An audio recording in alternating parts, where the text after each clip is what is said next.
All right, guys, this is an album cover coming at you with what could be the very last game in the ACM Starcraft 2 Double Elimination Tournament.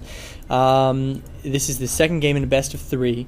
The first series that Gangle here spawning as the blue Zerg and FoxxBird spawning as the purple Protoss here on Scrap Station. It's the first series that they have played so far. Gangle has not lost yet in the tournament, so if he wins again, he won the first game. If he wins this second game, it's a best 2 out of 3, so he will take the tournament and first place. So I know nerves have got to be high right now. So FoxxBird did end up losing the first game. It was very back and forth.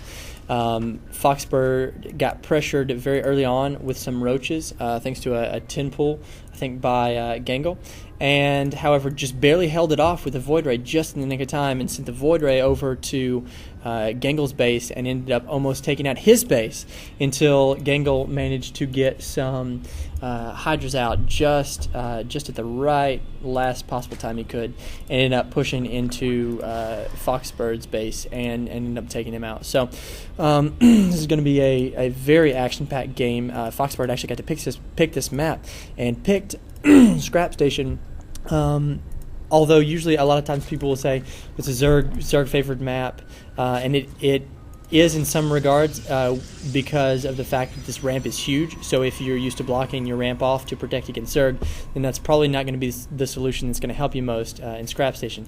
However, this is one of the maps with the shortest rush distance by air.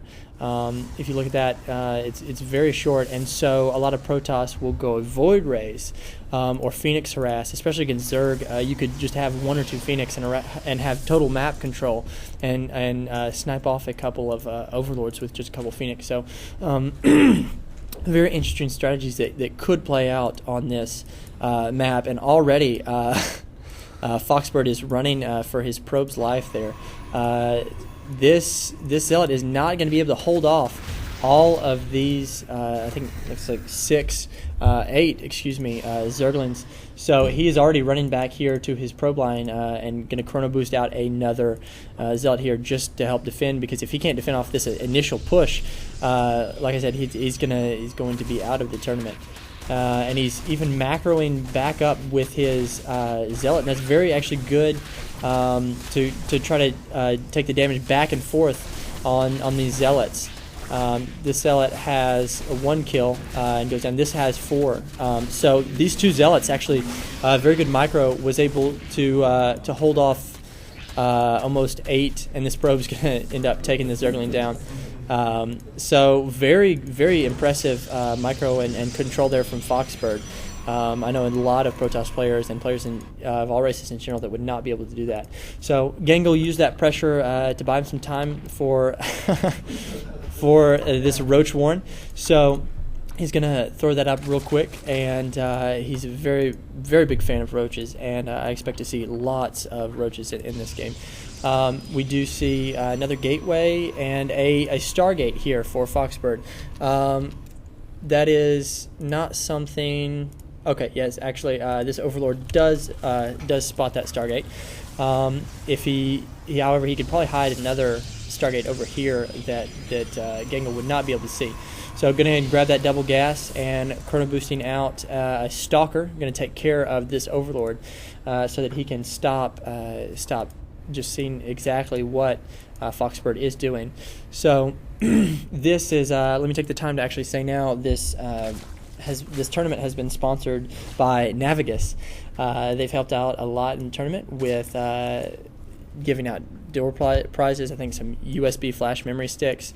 They gave us this really nice, cool wall poster for the score to be kept on, like the...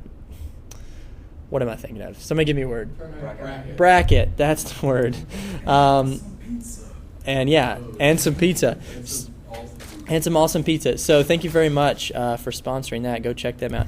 So we've got these Stalkers coming out, and he really needs to micro them back. And these Zealots, he's obviously not microing them at all.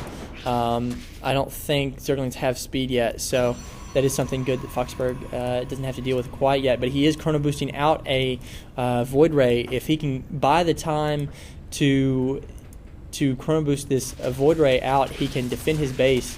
And really, if he could just run these units around, he could try to save as much as he can right now. But really, he's just trying to buy a lot of time at this point.